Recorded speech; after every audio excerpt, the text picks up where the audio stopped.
اپنے بچوں سے لا تعلق مت رہیں۔ بچے جسمانی طور پر بڑھ رہے ہوتے ہیں اور دینی اعتبار سے چھوٹے رہ جاتے ہیں۔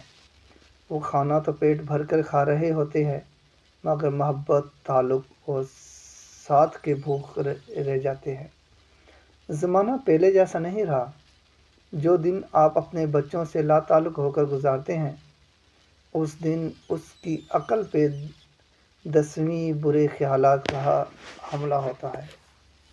ان کی نگاہ برے مناظر پر پڑتی ہے۔ ان کی اوقات قسمہ قسم کی برائیوں کے نرغے میں ہوتے ہیں۔ تو ذرا سوچیں، جس بچے کو مہینوں تک کسی نصیحت تربیتی نشست کا موقع ہی نہ ملتا ہو۔ محترم والدین، آپ کے بچے کو نئے کپڑوں کی ایسی ضرورت نہیں، نہ ہی بڑے جیب خرچ کی، نہ ہی لمبی چوڑی میراث کی، جتنی ضرورت ان کو اس چیز کی ہے کہ آپ انہیں اپنی نگرانی میں اللہ کی محبت کو اور اس عقیدہ کو کہ وہ ہمیں دیکھ رہا ہے ان کی شخصیت کے خمیر میں ڈال دے۔ آپ دیکھتے ہیں کون سی نیک خصلتیں آپ کے بچے میں ہیں۔ آپ ان کو پختہ کیجئے اور انہیں بڑھائیے، نظر میں رکھیں کون سے برے رجحانات ان میں نمو پا رہے ہیں، سو آپ ان کو کھاڑ پھینکیں۔ بچوں کی اخلاقیات کو ان سے پاک کریں۔ باپ کو توجہ دینی ہوگی۔ وقت کی کمی کا بہانہ مت بنائیں، چاہے وہ دینی مصروفیات کی وجہ سے ہو یا دنیاوی مصروفیات کی وجہ سے۔ یہ خود پہ ہنسنے والی بات ہوگی۔ صحابہ کرام پوری دنیا فتح کرنے پر پھر اپنے بچوں کے پاس لوٹتے تو ان کے دلوں کو فتح کرتے، ان کی بہترین تربیت کرتے، دین اور اخلاق کے زیور سے انہیں آراستہ کرتے۔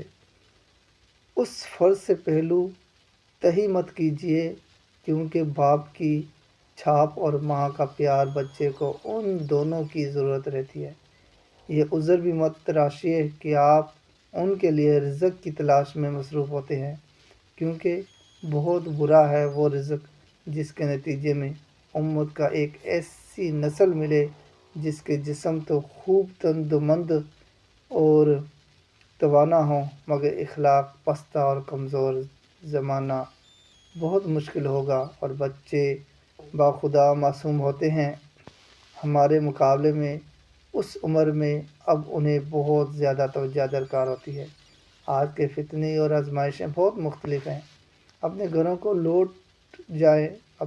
کو لوٹ جائیں، بچوں کو جی بھر کر اپنائیں اور پیار دیں، ان کے ساتھ کھیلیں اور انہیں ایسے قصے سنائیں جن سے ان کی ذات میں عمدہ صفات پیدا ہوں۔ ان کی باتیں خوب غور سے سنیں۔ ان کی خاطر اپنے موبائل چھوڑ دیا کریں۔ ان بھولے بھالے بچوں کے لیے اپنی کچھ مصروفیات ترک کر دیا کریں۔ اپنے جگر کے ٹکڑوں کے لیے پوری دنیا بھی چھوڑ دینی پڑے تو چھوڑ دیں۔ ان میں سے کوئی ایک نیک بیٹا یا بیٹی آپ کے مرنے کے بعد دل کی گہرائیوں سے دعا مانگیں گے کہ پروردگار مجھے اور میرے ماں باپ کو بخش دے۔ یہ دعا ان سب فضولیات سے کہیں بڑھ کر ہے کہ جن کے چکر میں آپ انہیں وقت نہیں دے پاتے۔